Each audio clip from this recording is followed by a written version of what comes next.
Let's start, though, with that terrorist attack at Bondi Beach. Two men with high-power rifles shot and killed 15 people and injured many more. They chose to target Jewish people celebrating Hanukkah. There are suggestions one of them had links previously with an Australian offshoot of Islamic State. And there are reports this morning, first in the Daily Mail newspaper and now also from Australia's ABC News, that Islamic State flags were found in the Bondi Beach gunman's car. That's according to a senior official who's told Australia's ABC News about what was found at the scene. Andrew, you spent some time in Australia recently. Yes. What are your first thoughts when hearing about this?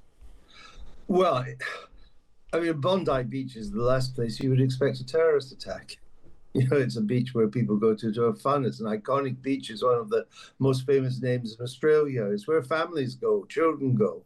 And the idea that somebody would approach you, or two people with automatic rifles, would never cross your mind. I was there, not this trip, but the previous one. And it's where you go to get something to eat and get some sun. So I think it shows if Bondi Beach is vulnerable, we're all vulnerable.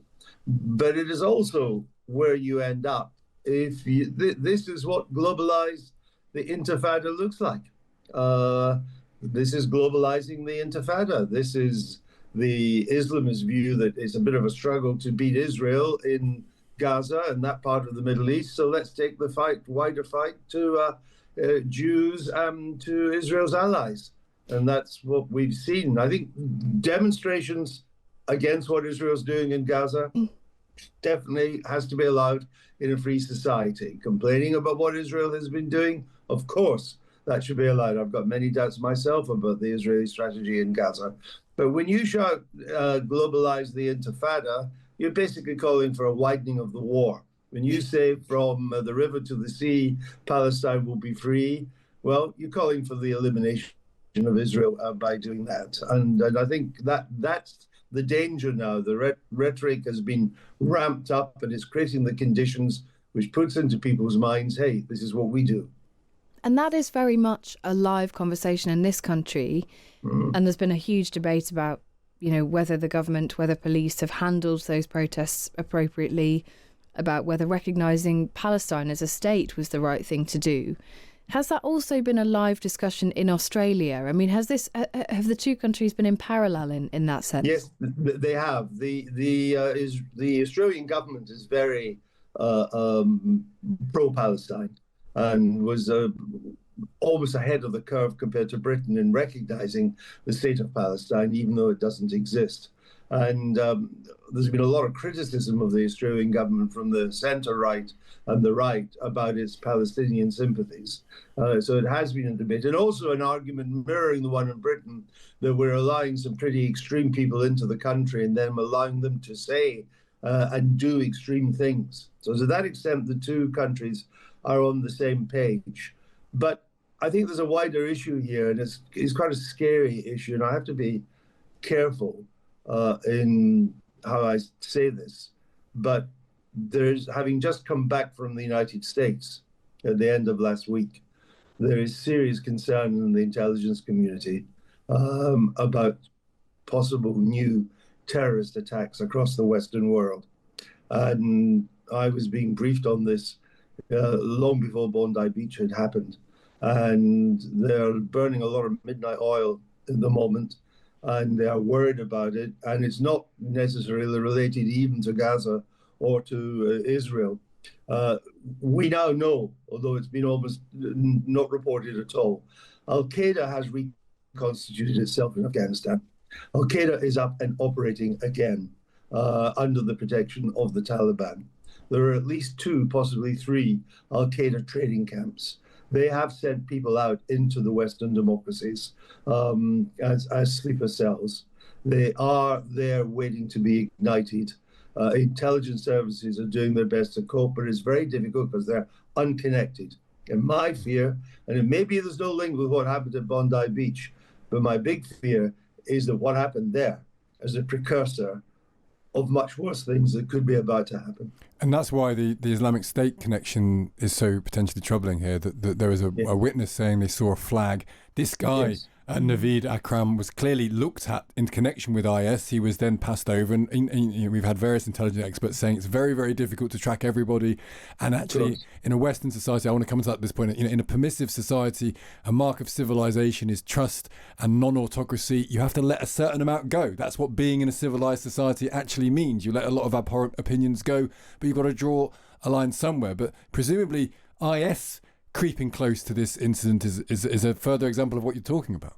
Well, the one thing for sure, and I think, is we know is that this is not a lone wolf operation. This is not just somebody. In this case, it was two, father and son. But this isn't a case, and we've had attacks in our country on this. They hurt us a lot, but they're not on a huge scale. We've had the lone wolf, almost impossible to trace by the intelligence services, and they do terrible damage, but they don't do mass damage on the scale. This is slightly different. They were well armed, they had powerful rifles, they're operating in tandem, therefore not a lone wolf. There does seem to be an Islamic State connection to this. We do think the terrorists are regrouping.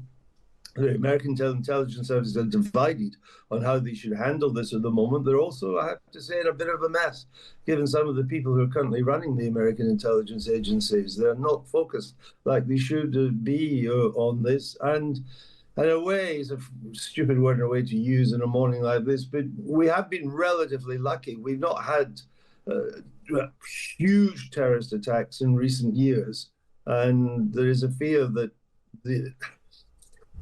the resource to do so is once again being put in place. That was the message that I was given. Whether it will actually happen, whether it will happen around Christmas time, frankly, nobody knows, not even, sad to say, the intelligence services. But I think there's growing evidence that the resource is being put in place, not just in New York or Washington, but across the United States, across Western Europe, and even, as we've now seen, it's a risk for countries as far away from the Middle East as Australia.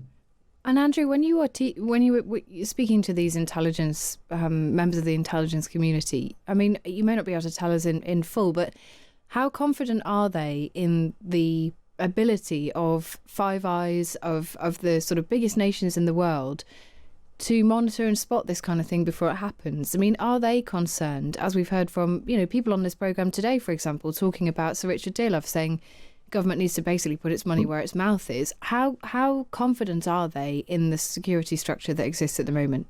They're not confident at all. And some of them are pretty terrified. They think they may have lost control.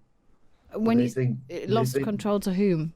They've lost track of who these people are. And that they're now embedded in various American cities.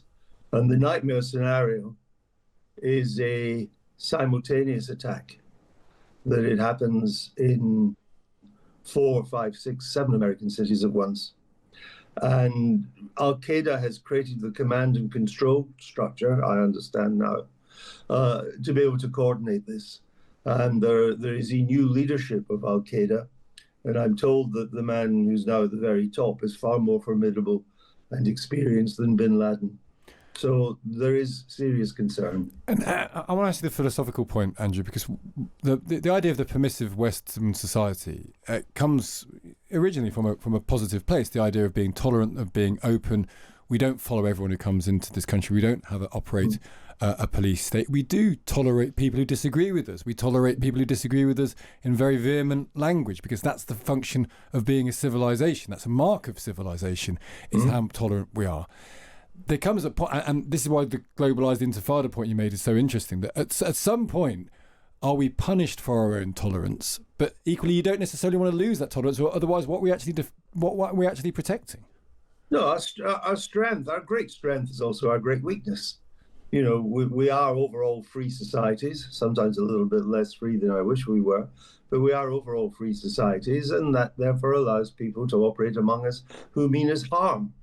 But maybe we've not been rigorous enough in monitoring those who mean us harm. I am still baffled as to why we let some of these preachers into this country, who are in the country merely to preach hate. And at a time when you see the pictures coming out, and as I say, I'm unhappy about a lot of what Israel has been up to in Gaza. And you see the pictures coming out, the consequences of that. And you've all got these preachers of hate who've been allowed into the country who have no interest in British society or British norms or the British way, the Western way of doing things, preaching this sort of stuff. Community leaders who have standing there, and these youngsters see these pictures coming out of Gaza. Should we be surprised that we are radicalizing a group of young people who want to, quote, globalize the Intifada? Maybe we're scared of talking about Islamist extremism because we're scared. Well, we shouldn't be, because there's a world of difference between Islam and Islamism. And we need to make that distinction a lot more. And the hero of Bondi Beach was a Muslim, but he was a follower of Islam. That's a world of difference from believing in the perverted views of Islamism. It's totally different. Islamism was behind the Charlie Hebdo, was behind the Bataclan in Paris. It was behind the attacks in our bus and the subway, the tube in the UK. It was behind 9/11.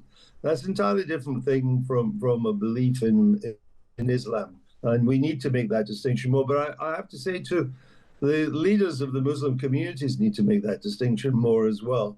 And we need to hear more about how there should be a great gulf between the two things. And more effort needs to be going in to weeding out these preachers of hate. Why would we have them in this country? Why are they allowed to preach? Some of the things they say are really quite appalling. And the anti-Semitism is rampant. And so, of course, we should be tolerant of views, but we've never, it's always been a feature, as Stig, of a free society. We can say what we want, but we can't shout fire in a crowded cinema.